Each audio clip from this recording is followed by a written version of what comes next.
Joining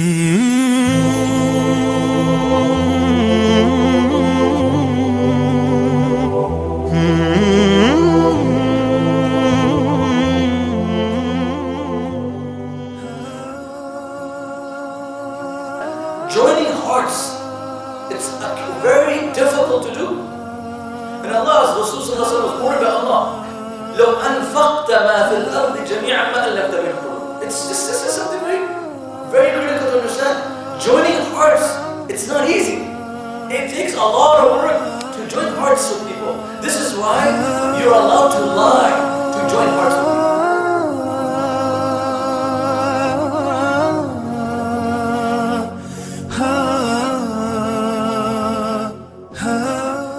So don't dictate Islam in the life of someone else while you are still struggling with Islam yourself. Because they don't know what you're doing in the dark night. And they don't know what you're doing with your cell phone. It doesn't mean your life is perfect. Yeah, a sister doesn't wear hijab, or a brother doesn't pray salah, or he does drugs. Doesn't give you the permissibility to go on and shut him disgrace him. If Allah was to remove the veils that happens to each one of us, nobody would say salam to us. Wallahi law alimu qabli hasarirati. That leads me to say, we haven't even learned to love each other for the sake of Allah. How can we start to hate each other for the sake of Allah?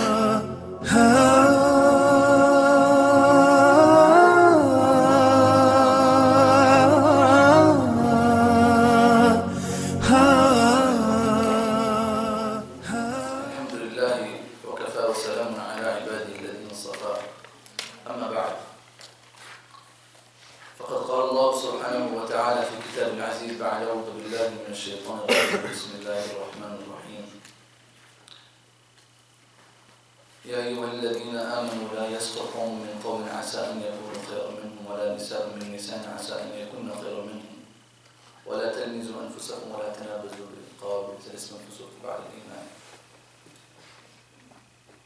وعن أبي هريرة رضي الله عنه قال قال رسول الله صلى الله عليه وسلم لا تحاسدوا ولا تناجشوا ولا تباغضوا ولا تدابروا ولا يبيع بعضكم على بيع بعض وكونوا عباد الله إخوانا. المسلم أخو المسلم لا يظلمه ولا يخذله ولا يكذبه ولا يحقره. التقوى ها هنا ويشير إلى صدره 3 مرات. بحسب امرئ من الشر أن يحقر أخاه المسلم. كل المسلم عن المسلم حرام دمه وماله وعرضه. رواه مسلم. This is a very beautiful hadith, like all the hadith in this selective selection of Imam Nawawi rahimahullah, talking about a very core part of our brotherhood and our sisterhood in Islam. Before he talks about what brotherhood and sisterhood is in Islam, he talks about the problems that will shatter this relationship between a community and a family and friendship. And he goes into he calls out 4 evil traits which are common in the public. When he calls them out first, and he identifies them, then he says only kunu ibadallahi ikhwana. Then the Prophet ﷺ says then you could be a brother. Before that you have to first recognize these 4. So we're talking about these 4 things first, and then what is the core ingredient inside this hadith that helps cleanse the heart of a person, where the Prophet ﷺ says, at-taqwa hahuna. Taqwa is in the heart. And then the Prophet ﷺ talks about another problem, which is in the end of the hadith, that to look down at someone, to make someone feel that they're less important than you, or to humiliate someone, or to disgrace someone, to belittle someone. That itself is a major mistake and a sin. So number 1, لا تحاسدوا. The Prophet ﷺ said, do not be envious of one another. The translation could be jealousy, envious. It goes back and forth, lazim al-zoom. Sometimes people say jealousy, sometimes people say envious. The point is, what is hasad? I spoke about hasad at Memorial Camp. So, in hasad is 2 types. One is the hasad when you see someone with a blessing and you don't have it, and you wish you had it, and he enjoys it, or she enjoys it, that type of hasad is not haram. Like, wow, they have a blessing, I wish I had it. It's not haram. Sometimes it happens naturally, you know. Your sister can have something you don't have, or your brother has something. Sometimes this could be in siblings or even children and parents. You see someone with something that they have that you wish you could have, but you don't have, you say, man, he's so lucky, I'm jealous of him. You know, but the other type of hasad, which is the hasad that's haram, which is mamnu', is a hasad when you see someone and you want the zawal of his ni'mah. You want that his ni'mah, his blessing, is snatched away from him. Because you cannot tolerate he or she enjoying life. That type of hasad, which is maghboob, which is disliked in Islam, and that is a hasad that is haram. And a lot of times, the third type, which is the most dangerous of all hasad, the one is that you want the ni'mah to be snatched away from the person. Number two is that the ni'mah is snatched away from the person, and you receive that ni'mah. I don't want him to have a nice car. I don't want them to have a nice marriage. I want to enjoy a nice marriage. I don't want them to have a nice person and partner in life. I'd rather have that partner. So you're being selfish and you're being jealous at the same time. The third type of hasad, which is the most dangerous of them, is that you see someone with a blessing, you don't care whether you have it or not, I just don't want them to have it. Which is the most dangerous of all of them. So the first thing the Prophet ﷺ said, La tahasad. You know, don't be jealous of each other. You know, and the quality of hasad is, al-hasad ya'kul hasanat kama ta'kul an-nar al-hatab. When a person is jealous, jealousy is slowly, it eats up his satisfaction, his happiness, his peace in mind. Because the more you see someone enjoying life, the more stress and more grief you have. So that person who's jealous, he can never be happy until that person who's enjoying life, either his blessings are snatched away from him, or he starts to enjoy more than them in life. And if sometimes Allah has not written the same amount of enjoyment for you in your muqaddar, you're going to die as a hasad. وَمِن شَرِّ حَاسِدٍ إِذَا حَسَدٍ. And this was the first internal vice that the shaitan had in his heart before disobeying the command of God. The disobedience is two types. One is the inner disobedience that we can not recognize. I don't know what you're thinking. You don't know what I'm thinking. You know? I don't know what's in your bags. You don't know what's in my pocket. So those are things that are hidden from the public eye. So the shaitan had the first vice, evil that was in Iblis was hasad. Reason why is like, look, you created a human better than me. Then was takabbur. Then was pride. Then which led, that hasad led to takabbur. When shaitan noticed that Allah created someone like Adam, and all the angels, they sajda to him, shaitan became jealous. What? I've been around for so much longer. I've done so much worship. I know the rules. You know, Azazil, he was known as the noble creation in the heavens. He was respected by Malaika, Jibreel, Mikael. He was so respected. All of a sudden Allah has someone so respected, and the angels do sajda to Adam a.s. made for her. So the shaitan could not take that. Right away his emotions of jealousy kicked in. And that was the beginning of his jealousy, his takabbur. What led to takabbur? Allah said, "Usjudu li Adam." And Allah asked Adam, Iblis, "Ma mana'aka alla tasjud id amartuk?" What refrains you from doing sajda to something that I've ordered you to do? قَالَ وَأَنَا خَيْرٌ مِنْهُ. Straight. Not even shy about it. I'm better than him. And logically the shaitan did think that I'm better than him. Why? Because shaitan is fire. Dirt goes down, fire goes up. You know? Dirt is something that if it gets on you, you wash it off. Fire is something that it intimidates, has light, has nur. You use it to guide yourself. You know? Like a lantern, that's a candle. It's fire, it's helpful, it's powerful. Has radiant dirt, but, you know, it can change colors. Fire has its glory, has its shine. So shaitan logically was correct.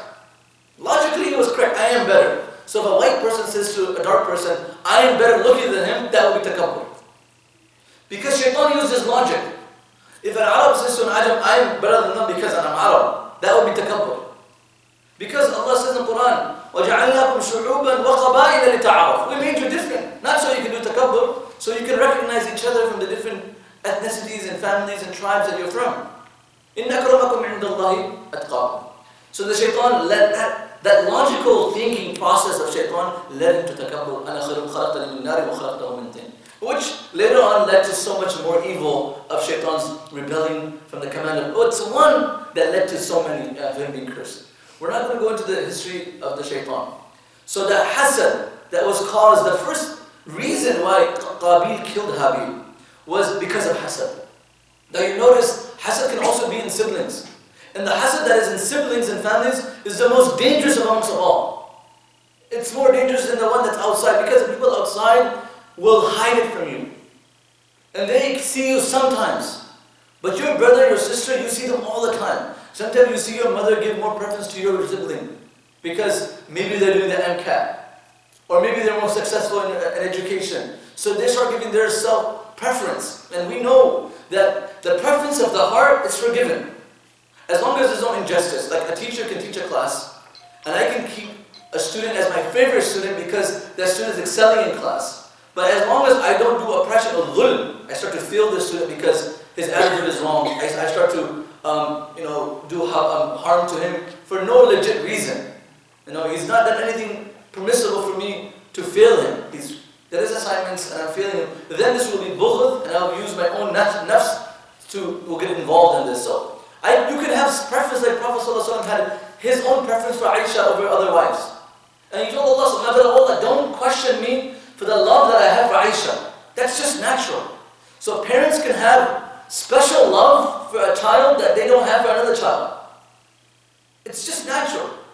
But as long as as a father, I'm a father of two, as long as if I buy one of my child a gift, equally I have to buy the second one. And sometimes the parents know the sensitivity of a child more than the other child. This child needs $100 to satisfy him. This child needs something less than that. So you know you're being honest and you're being fair in your relationship with the child. So some things are very natural. There's a favorite in the house. He's given favoritism. He's given preference. He's the one that sits with the mom when she drives. He is the one that's there, always asked. That happens. And that's muhabba that Allah puts into the heart. And I felt this in my house. My father has a favorite child. And the reason why he has a favorite child, because that brother of mine, we're obedient, but he's off the chart obedient. Checking my dad, where he is, calling him wherever he goes and travel. He's emailing him, texting him, he does his khidmah, kisses him good night. It's just so much muhabba between them. And you can find that relationship, but the father never does injustice. He pays his right to all his family. So Qabil, being the brother of Habil, a brother and the children of Prophet Adam, the children of the human that was created by Allah subhanahu wa ta'ala. He did not live in an environment of fitna like we do. He lived in Jannah. Okay? Adam came out of paradise, so he saw good. He was surrounded by the angels. They said to his father. So we're talking about someone that was so noble. Istafa. Inna Allah istafa Adam wa Nuhan wa ala Ibrahim wa ala Imran ala al-alamin. Allah chose this family. Allah chose Adam to be the father, gave him his name, put him in Jannah, lived in it for many years, ate from the fruit. His nutrition was the fruit of Jannah. The rivers of Jannah. Comes to this dunya, the children Qabil and Habil, they are having a dispute over marriage. Sometimes now you can leave. A lot of hasad is because of marriage. Who we marry, why we marry them, why not us, why not them. So that can cause a lot of jealousy in the family. And the reason a brother was killed, of jealousy. The reason the Prophet Yusuf ﷺ was plotted against was because his brothers were jealous of him. That our brother Yusuf is given preference of, given more love and care by Yaqub ﷺ, but no dhulm. Yaqub just loved Yusuf more. Sometimes when you have a child in the older age, you have more affection for him. And Yusuf was one of those, and the Prophet Yaqub told him, "La taqsus ru'yaka ala ikhwatika fayakidu laka kayda." Don't narrate your dream to your brothers. They already don't like the fact that you're so close to me. Now this dream will add, more intensity to this hatred, and we don't want this to happen. There's jealousy. So jealousy the extent of jealousy is very dangerous. It starts off very, very minimum. very macro, it's big, it's macro. You just don't know what can happen through jealousy. You know? So the hasad is when a person cannot tolerate someone else enjoying a blessing and wants that blessing to leave that person. And hasad is haram. When you see someone enjoying life, you say, alhamdulillah, mashallah, Allah has given him the better life, let him enjoy it. This was the condition of the Sahaba, and this was the condition of the Prophet ﷺ. You know? Something that we should be careful about, because if we have hasad, this hasad will not lead us anywhere in life, it will destroy us. And the Prophet ﷺ black magic was done to him because of jealousy. One of the reasons was jealousy. And the major quality of the Jews against the Muslims, أَمْ يَحْسُدُونَ النَّاسَ عَلَى مَا آتَاهُمُ اللَّهُ مِنْ فَضْلِهِ, is jealousy. They were jealous that the prophecy came and the family, the progeny of Ismail, not Ishaq. So jealousy is a very dangerous thing. So we need to be careful. وَلَا تَنَاجَشُوا. What does تَنَاجَشُوا mean? When you do business, don't overprice a product. In the madhab of Imam Malik, if something is priced more than 2/3 of its value, the bay'ah becomes fasid. It's just not an accurate dealing. So don't overprice a product just to make more money and deceive people. You know, because we have it, people don't have it, I want to make enough money off of it. We don't have this too much, but it happens in countries like in the war. So there's war going on in Syria, people need just medication. So people will, you know, make up the price to such a, people can't afford it. Very high amount of price, people can't afford it. That is haram. You know, don't put people in a situation where they can't afford the product and you're putting the value of that product, the price of the product far greater than the value of the product. So keep it in a way that the masses can afford it. وَلَا تَنَاجَشُوا. Don't inflate the prices. And Islam teaches us that. And this inflation in America was one of the main reasons of the economy crashing. And Islam said, don't inflate things. And the Sahaba were very simple in their business. When a person, it is easy to bring religion in your worship. Let me say this clearly, we're still young. It is very simple to bring Islam in our ibadah. Salah, zakah, hajj, sawm. It is very difficult to bring iman and akhlaq in our dealings. The Sahaba were very simple people. One guy opens a shop, he has a shop going. A person comes to him and says, can I buy this product from you? He said, listen up, I have this product. The brother in front of me, he has a shop, he also sells the same product. Do me a favor. All day people have been coming and buying products from me, and no one has gone to him. He also has a family to feed. Why don't you go to him and buy the product? That character, that was in the Sahaba, it just signifies their iman.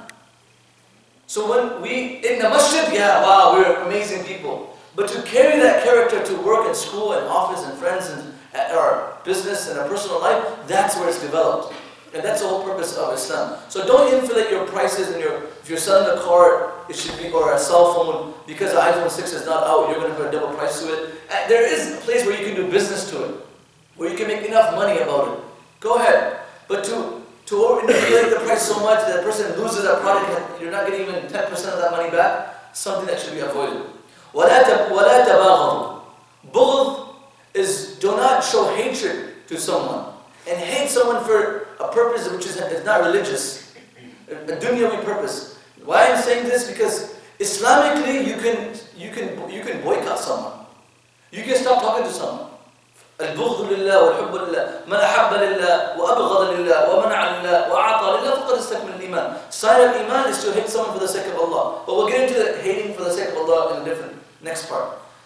To hate someone, والبغض, to hate someone, just because they don't know how to talk to you, or you got into a disagreement with them in a conversation, or they are thick-headed, or you don't like the way they behave around you, they just don't fit to your taste and your behavior, or they're older than you and they're act more bossier than you, or they carry themselves with arrogance. That tabaghud, that bughd is something which is haram. And Allah subhanahu wa ta'ala sent the Prophet sallallahu alaihi wasallam. And joining hearts, it's very difficult to do. And Allah's Rasul sallallahu alaihi wasallam was ordered by Allah. لو أنفقت ما في الأرض جميعا ما ألفت بين القلوب. This is something very critical to understand. Joining hearts, it's not easy. It takes a lot of work to join hearts with people. This is why you're allowed to lie to join hearts with people. Islam has given the leniency, that you don't get questioned. If you lie to somebody and tell them that this brother or this sister was speaking well or speaking good of you, and you can join a relationship between them, it's permissible. It's permissible. Because that's how much Islam encourages joining relationship. And that's Hadith of Rasulullah Islah Hadat al-Bayn. To join relationship. Forget breaking relationships. In our society, people work an excuse to stop talking to people. I don't get along with them, I have my own. Yeah, you don't get along with them, there shouldn't be bughd. Bughd shouldn't be there. And bughd has many reasons, but to overlook people's fault for dunya because they have their own differences, we have our own differences. Sometimes bughd can be for religious difference. Sometimes bughd can be for a materialistic difference. Sometimes people do bughd on their preference of their opinion. Like, yeah, I don't like these people because they're Sufis. I don't like these people because they're extremists. I don't like these people because they always call us kuffar, or they call us like... So that type of bughd also discourages Islam. Yeah, you have the right, if someone is disobeying the command of Allah, like Ibn Umar radiallahu anhu stopped talking to his son. Because he told him about a sunnah of the Prophet ﷺ, and he stopped talking to his son. So it's something that you have to understand that you can stop talking to your relative. What did the Quran say about a wife? So if your wife and the husband get into an argument, وَهْجُرُوهُنَّ فِي الْمَضَاجِعِ, you can stop talking to her. And your husband is doing something wrong, you can stop talking to him. You understand? If your son is doing something wrong and you want to leave a message to him, you can stop talking to them. If your brother and sister is doing something wrong, like they're doing haram, you can stop talking to them. So now there's bughd lillah. We know from the authentic narration, وَعَلَى الثَّلَاثَةِ الَّذِينَ خُلِّفُوا, the three Sahaba, Murara, Ka'ab, and Hilal. These three companions that stayed back in the Battle of Tabuk, they were boycotted, not by the Prophet, by the entire Medina for 40, 50 days. 50 days. Nobody was allowed to talk to them. Nobody was even allowed to say salam to them. Like, what do you mean? Where is that hadith of Rasulullah لَا يُحِلُّ لِمُسْلِمٍ أَن يَهْجُرَ أَخَاهُ فَوْقَ ثَلَاثٍ? Where is that hadith of the Prophet said, you cannot abandon your brother for more than 3 days. And if he says salam to you, you need to say salam to him. When it comes to religious affairs, and you want to leave a message that this person is doing haram, the Prophet, not only the Prophet, but all the companions ordered the Sahaba, no one is allowed to talk to this person. And the wife was not allowed to come close to the husbands. And this was done in Hadith Sahih, in Bukhari, in the Battle of Tabuk. So this leads you to an understanding that leaving a conversation or discussion with somebody on the basis of religion, and there should not be no bias, emotion involved. Oh no, not your own self-opinion. You have to be honest to the deen and to the person you're talking to. But I say, before I come to this conclusion, it is very difficult for a person in our time and age to say that they hate someone for the sake of Allah. Number one, we have to be fully practicing Islam ourselves. We can't be hypocritical, saying, oh, don't do this, they do that, and we do that ourselves. Okay? Maybe they don't do something that you do, but you do something that's haram also. So don't dictate Islam in the life of someone else while you are still struggling with Islam yourself. Because they don't know what you're doing in the dark night, and they don't know what you're doing with your cell phone. It doesn't mean your life is perfect. Yeah, sister doesn't wear hijab, or brother doesn't pray salah, he does drugs. Doesn't give you the permissibility to go on and shut him and disgrace him. If Allah was to remove the veils that happens to each one of us, nobody would say salam to us. Wallahi law alimu qabiha sarirati la abas salam alayhi min tilqan. That leads me to say, we haven't even learned to love each other for the sake of Allah. How can we start to hate each other for the sake of Allah? Because Islam initially advocates love before hate. We haven't even learned to love each other for the sake of Allah. We love each other for the reasons and the relationship that we have. But loving someone, you never knew them before. And you just love them for the sake of Allah. So that's something that Islam encourages. This is why the Prophet ﷺ said, Allah says in Hadith al-Qudsi, وَجَبَتْ مُحَبَّتِي لِمُتَحَابِّينَ فِيهَا. My love is incumbent on those people who love each other for the sake of Allah. وَالْمُتَجَالِسِينَ فِيهَا. And those who sit with each other and gather for the sake of Allah. وَالْمُتَزَاوِرِينَ فِيهَا. Who visit each other for the sake of God, not for the sake of some materialistic business or venture. For the sake of Allah. Just go, say salam to someone for the sake of Allah. This is why the Prophet ﷺ said so clearly, the two people, رَجُلَانِ تَحَابَّانِ فِي الله اجتمع عليه وتفرق عليه. Those two individuals that meet and they get together for the sake of God and they depart for the sake of Allah, they're under the shade of Allah subhanahu wa ta'ala. Love for the sake of Allah. The Prophet ﷺ said, لا تدخلوا الجنة حتى تؤمنوا ولا تؤمنوا حتى تحابوا أو لا أدلكم على شيء إذا فعلتموه تحاببتم أفشوا السلام بينكم. قالوا بلى يا رسول أفشوا السلام بينكم. You can't enter Jannah until you're a believer. You cannot become a complete believer until you love each other for the sake of Allah. You love each one of them. Your brother next to you, your sister next to you needs to mean to you as much as yourself. You want to mean to yourself. You're a failure to yourself, it means a lot. Similarly, the failure of someone else should mean the same. المؤمنون في توادهم وتراحهم وتعاطفهم كجسد واحد. Believers, from the aspect of loving each other, sharing the love and compassion to each other, it's like one body.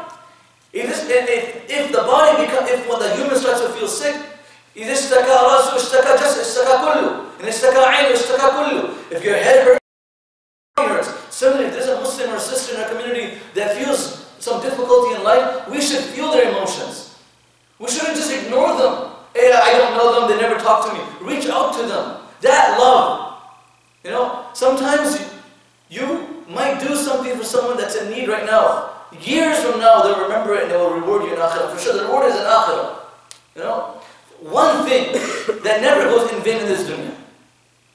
One thing that I'm going to say is ihsan. If you show kindness to any creation of Allah, humans, even animals, it doesn't go unnoted in the court of Allah. Allah rewards you in this dunya. Ihsan. This is why ihsan to parents, the highest, of course, is parents. The Prophet ﷺ said clearly, من سره أن يمد الله في عمره ويزاد الله في رزقه فليبر والديه وليسر رحمه. Anyone that wishes to live a long, prosperous life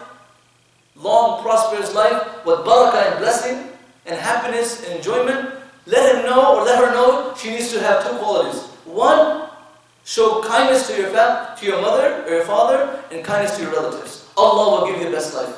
It's just part of the process. So loving for the sake of Allah subhanahu wa ta'ala. I mean, Sahaba used to come just to visit Sahaba from a distance, just for the sake of Allah subhanahu wa ta'ala.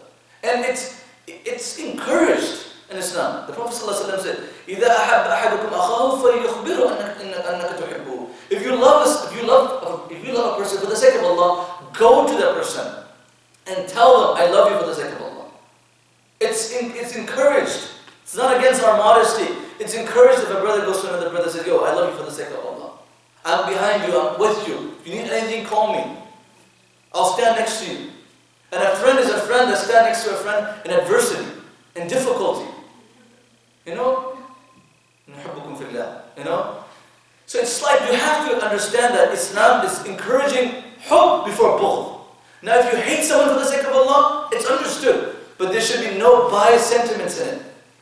And that you cannot be biased because you, for example, I grew a beard, and I'm saying you don't have a beard, you're not a good Muslim. That's not right. Who says I'm a good Muslim because I grew a beard?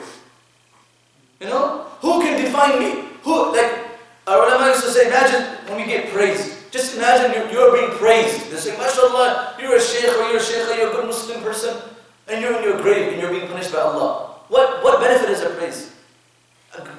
Those praises of the public will not save you from the punishment of akhirah. And everyone knows themselves better than anyone else knows you. And you know you're a judge for your own actions before someone else can judge you. So وَلَا تَبَاغَضُوا. Don't hate. Don't have this hatred between each other. Where you start to dislike and this hatred grows. It starts at a young age. Unfortunately, I've witnessed this myself. Sometimes families don't get along with families. Their children don't get along with their children. You know? That bughd, it follows through in their children. What does that have to do? That's an adult agreement.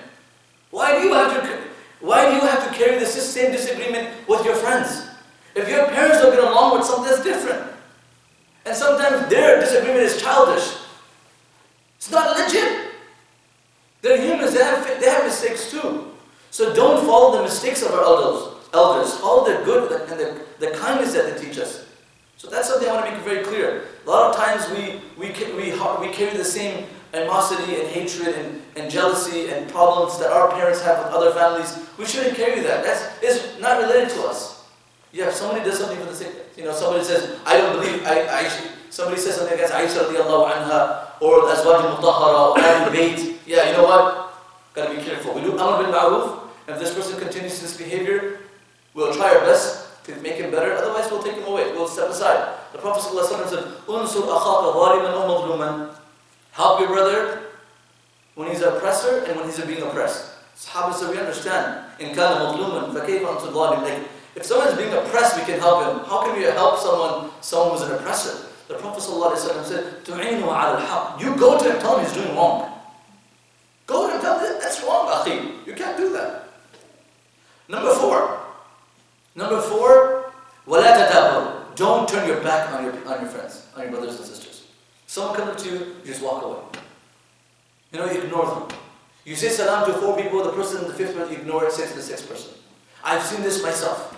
How many times, after Jummah khutbahs, somebody in this community comes up to me and says, Shaykh, last time my brother came, he spoke about muhabba and forgiveness in Jummah khutbah.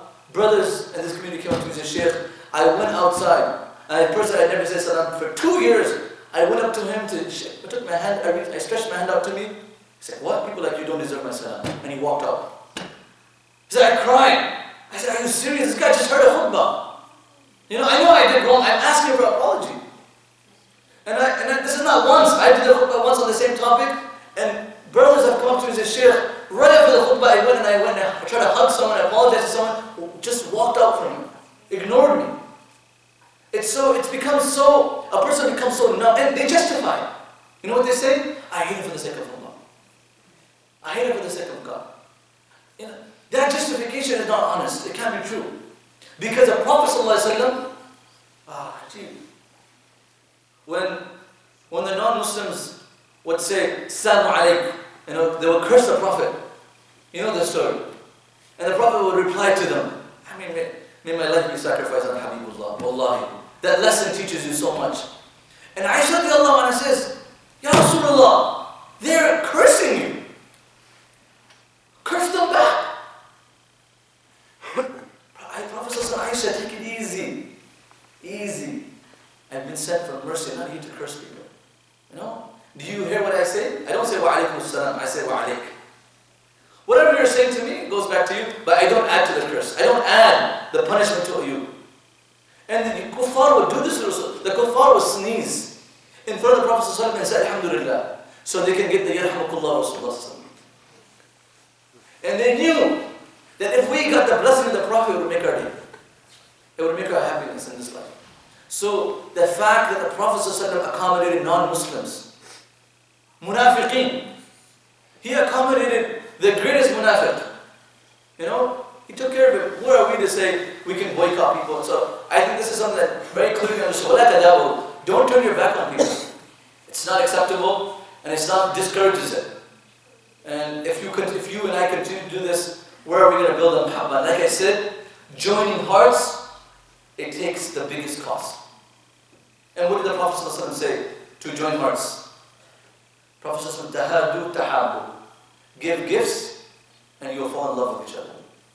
Don't give gifts to your relatives that always buy you gifts. Give those people buy those people gifts. When you give them a gift, you know they will probably forget it after a couple of days. But those people are worthy of your gifts because you're doing it for the sake of Allah subhanahu wa ta'ala. And I always say this at weddings. Usually our gifts, even at weddings, are business. We give a $500 check to someone, they give our daughter a $500 check. We deal with people the way they deal with us.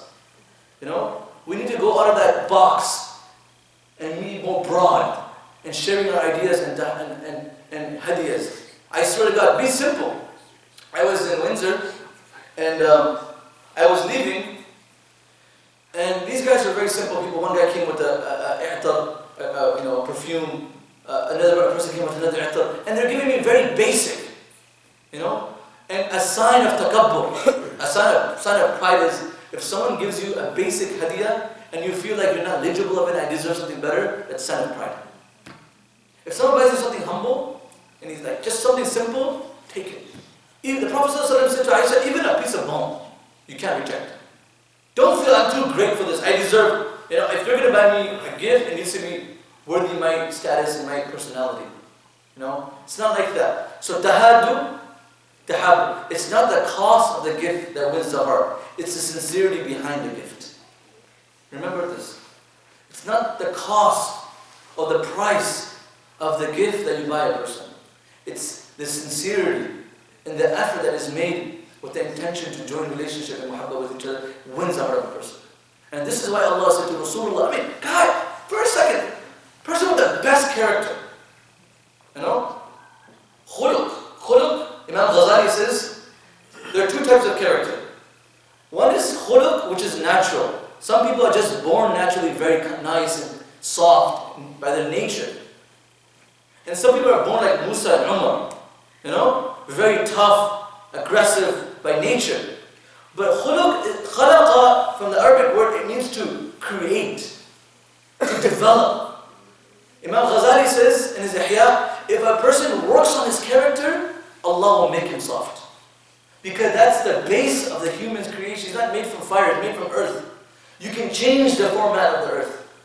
The components of the creation of this human, it's something that can change. And from day one we've been changing. We are changing. The evolution in our life, it's also in our character. So this is why it's very important for us to recognize that character needs to be developed. Sometimes you are a very aggressive person, angry person, very rude person. That's not excusable. You can't excuse yourself, I get angry. What did the Prophet ﷺ say when you get angry? Do wudu. Sit down, relax. Anger doesn't work. What the hadith that we read in this same book? A man comes to Rasulullah, give me some advice. Only advice this person got, la taghdab. Just don't get angry. Just don't get angry. Why I'm saying this? The Prophet ﷺ, with all the beautiful character, with all the beautiful features, taqwa, iman, salah, everything a da'i can wish. Allah called him sirajan munira, a lantern, a bright one. Rahmatan lil alameen. Allah swore on his city, la uqsimu bihadha al-balad. Allah swore by his face, وَالضُّحَى وَاللَّيْلِ إِذَا سَجَى مَا وَدَّعَكَ رَبُّكَ وَمَا قَلَى.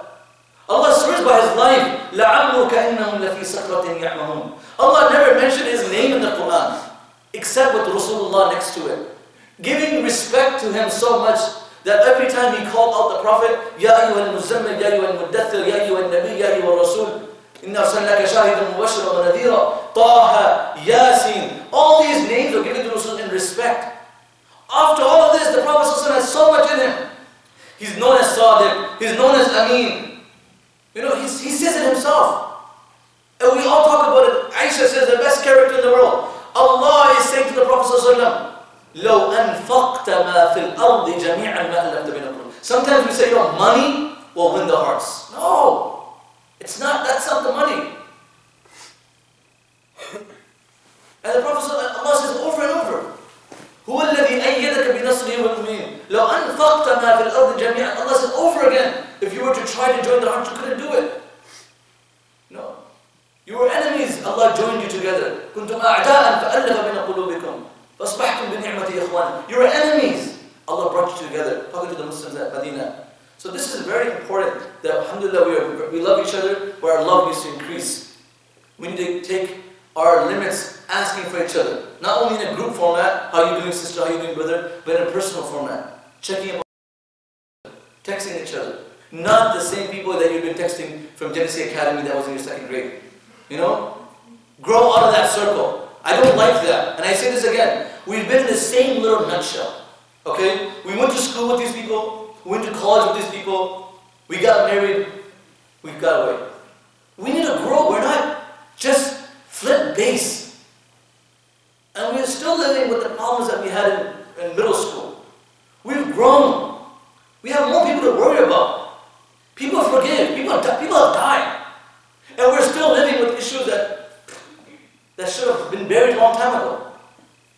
So this is something that we need to always encourage ourselves. And the Prophet ﷺ did this so much in his life. Aisha gets mad, throw some water over that anger. Okay, Aisha, yeah, Hafsa should not cook that meal. Aisha cooks a meal. There's Aisha's house. Hafsa sends the dish. Aisha takes the dish, smacks it, breaks it. Rasulullah doesn't go back to Hafsa and go, this was going on between Hafsa and, no, relax, it's okay.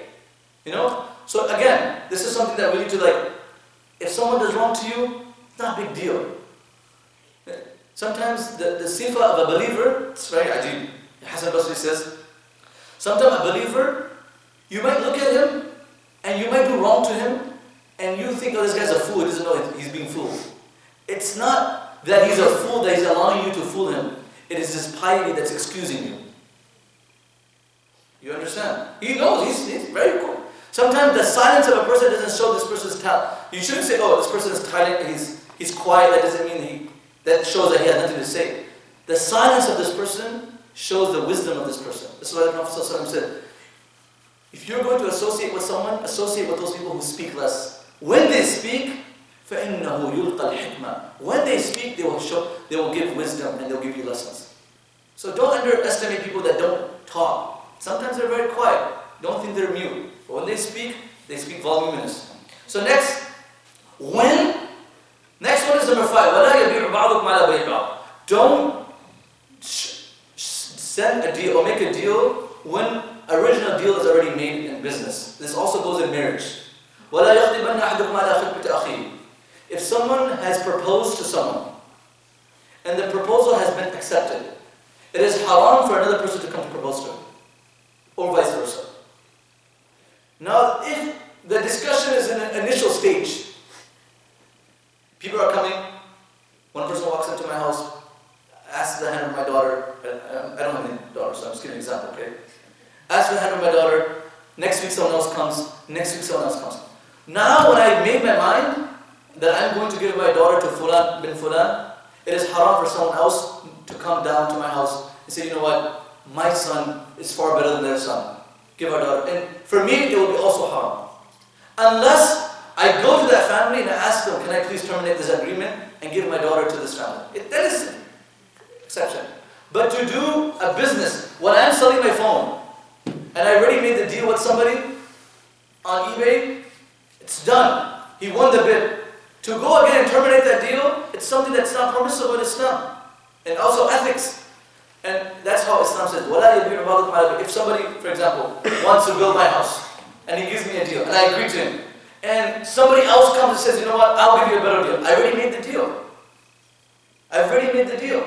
It will be impermissible for me to excuse this person without his permission and to go with someone else, even though if I get a better deal. Once you make an agreement with somebody, live to the agreement, and that's what Islam teaches us. Alright, when you live by these codes, you don't have jealousy, you don't inflate your prices, you don't show hatred between each other, you don't show your back to each other. Turn your back to each other. وَلَا تَدَابَرُوا. And you don't do business over other people's business deals. After these 5, then only are you eligible of calling yourself a brother of someone else. وَكُونُوا عِبَادَ اللَّهِ إِخْوَانًا. So the hadith goes in order. You need to fit into the understanding of this hadith. وَكُونُوا عِبَادَ اللَّهِ إِخْوَانًا. Now you can be a believer. إِنَّمَا الْمُؤْمِنُونَ إِخْوَةٌ فَأَصْلِحُوا بَيْنَ أَخْوَيْكُمْ. Next, again the word إخوان comes. Al-Muslimu akhul Muslim. A Muslim is a brother or a sister of a sister, a brother to a brother. They have a relationship. Like the hadith says very clearly. Al-Mu'minu bil-Mu'minin kal-Bunyan. A believer to a believer is like a structure. يَشُدُّ بَعْضُهُمْ بَعْضًا. It makes each other stronger. It makes each other stronger. And that's how we are. We shouldn't make people feel weaker. Give them encouragement. Make them feel that you're with them. Number 1, لَا يَظْلِمُهُ. Does not oppress them. Does not make the person feel that they're nothing, and do wrong to them and do oppression to them. That's not a quality of a believer. لَا يَظْلِمُهُ. And we talked about dhulm already in a previous hadith where Allah says,